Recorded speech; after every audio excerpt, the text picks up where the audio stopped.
with me all the time, helping me believe. Don't wanna waste this life you have given me. No, big or little, doesn't matter. You are with me, God. I decided I will follow anywhere you want. Oh, you're never gonna let me go, never ever gonna let me go. I'm giving it my heart and soul, gonna give my heart and soul. You're never gonna let me go, never ever gonna let me go.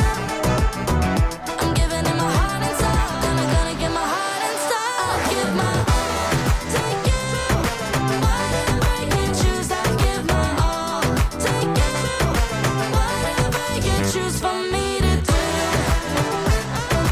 Whatever you choose for me to do. My all to you. With you I'll overcome.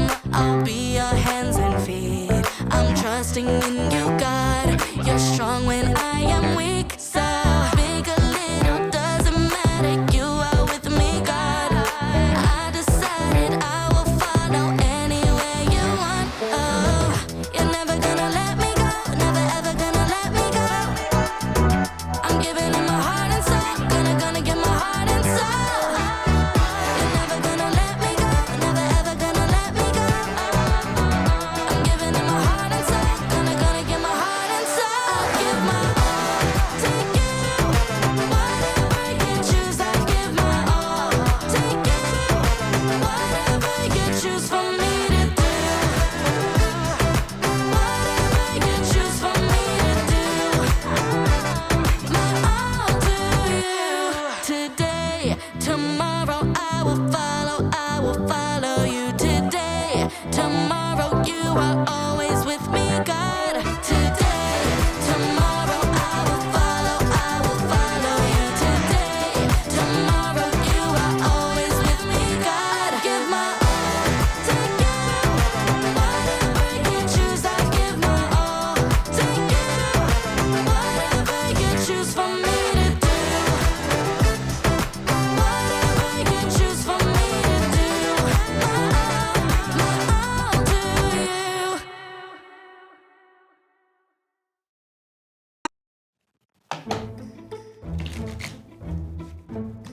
Welcome to the Story Lab. This week we're talking about responsibility. While we take a look at some of the hardest workers in nature. They're tiny but speedy. What? It's a slow mode kind of day.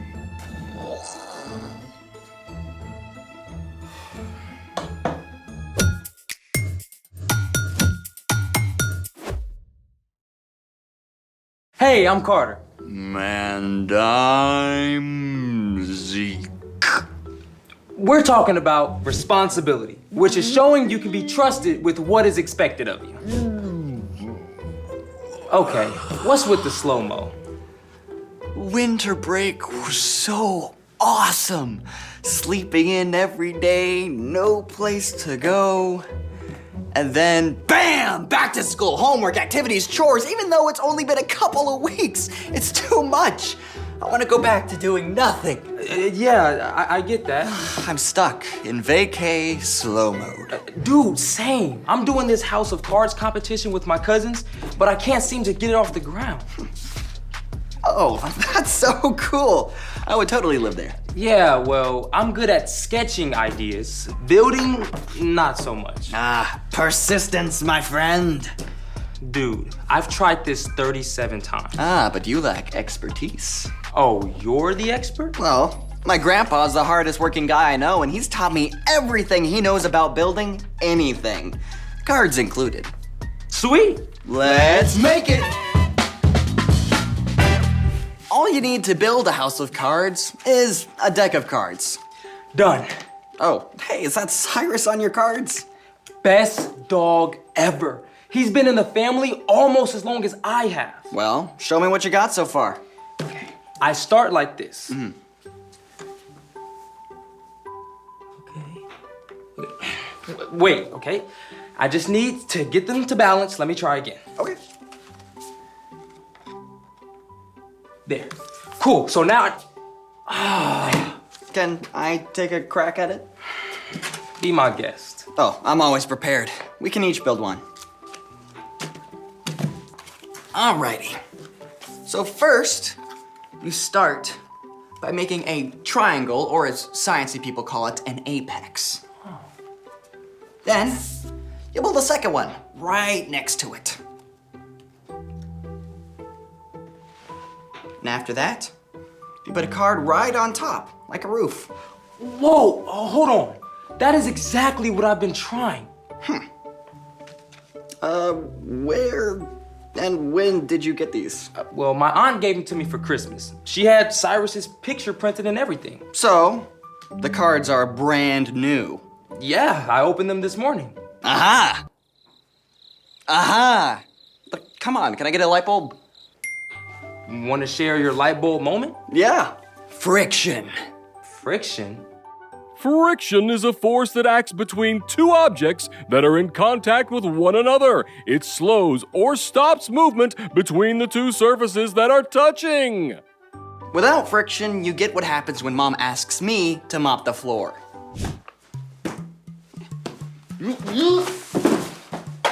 So, without friction, stuff slides? Yep. And your playing cards are brand new and slick. So, no friction. So, if I want to build a house that sticks, I need to wear these out. Or just use some of mine. Let's get to work. Speaking of work, it's time for The story before the story.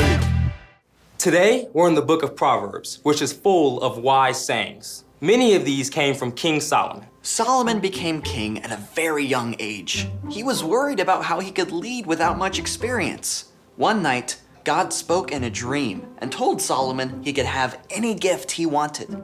Solomon could have asked for money or power, but instead, Solomon asked God for wisdom so he could be the best leader for his people. God listened and honored Solomon by making him the wisest man on earth. Many of the things Solomon learned and said were written down together with other wisdom. The sayings called Proverbs are short sentences or stories that help people make wise decisions in their everyday lives, which is where our story starts. Take it away. Hey everyone, I'm Brian. Did you know that God designed all of us, every single person, for good work? It's actually one of the first things we discover in the Bible. The first thing God did after creating the world and then Adam and Eve was to give them the amazing job of caring for creation. Our job is to love God and love others. And there are so many different ways we can do that. But you know, it often takes hard work. And in Proverbs, we find some unlikely role models for hard work. Ants. That's right. Those creepy crawlies that most people try to step on, they're rock stars. Did you know an ant can lift up to 50 times its weight? And for every human on Earth, there are 1 million ants? Okay, maybe don't think about that part too much. But ants are fascinating, and there's a lot we can learn from them. In Proverbs 6, we read, "You people who don't want to work, think about the ant. Consider its ways and be wise. It has no commander, it has no leader or ruler." Ants show us how to work. Ants don't need anybody to tell them what to do. They each have their own jobs and they work hard every day to do them. In an ant colony, some ants find food, some feed the larvae, others take out the trash, and some ants even stand guard. Come on, everyone, let's go. Working is better when we do it together. And just like an ant, you can take responsibility for your own chores and schoolwork. That's right. Don't you wait for somebody to tell you to get started or to follow through. And if you need help, take responsibility to ask for it. Let's keep going. Ants show us something else too. But it stores up its food in summer. It gathers its food at harvest time. So ants also teach us when to work. They know the best time to put in hard work. In the summer and fall, there's lots of food. Ants gather plenty to eat for themselves and to take back to the nest. Oh, maple syrup jackpot over here. Need an extra hand, leg, with this aphid. Then in the winter, The ants can cozy up and rest, staying warm together safely below ground. You know, that's a great picture for us. When it's time to work, work hard. And when it's time to rest, rest well. Learn how to truly take a break. Not on a screen, but hanging out with friends, spending time outside, discovering something new, or just being still. God designed us for both rest and work. They go together. Okay, let's take a look at the whole thing together. You people who don't want to work, think about the ant. Consider its ways and be wise. It has no commander, it has no leader or ruler, but it stores up its food in the summer. It gathers its food at harvest time. So, in the spring, when the ants are out and about, take a good look. I mean, you might just discover a whole new world. The end. Wow, ants are amazing. Though, I still don't want 1,000,000. Well, the best thing is they don't give up until the job is done. So, what's our part in the story? Well, one of the reasons ants are awesome is because no one has to tell them to work hard. They know what to do and they do it. You mean they anticipate?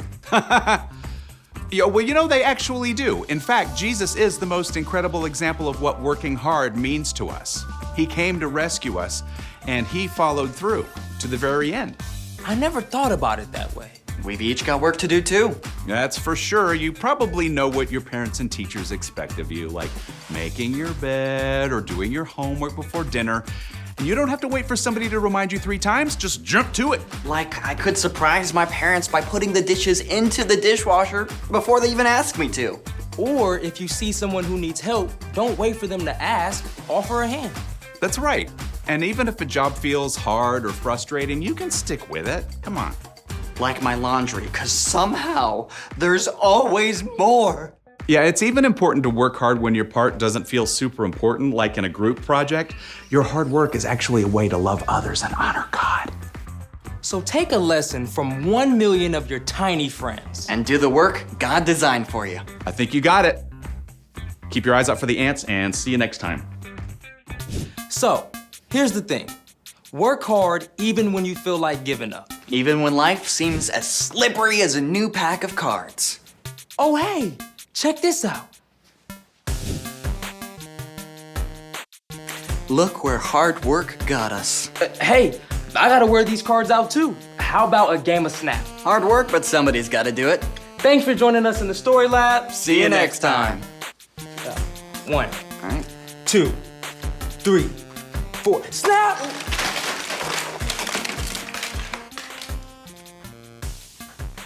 That took 4 hours.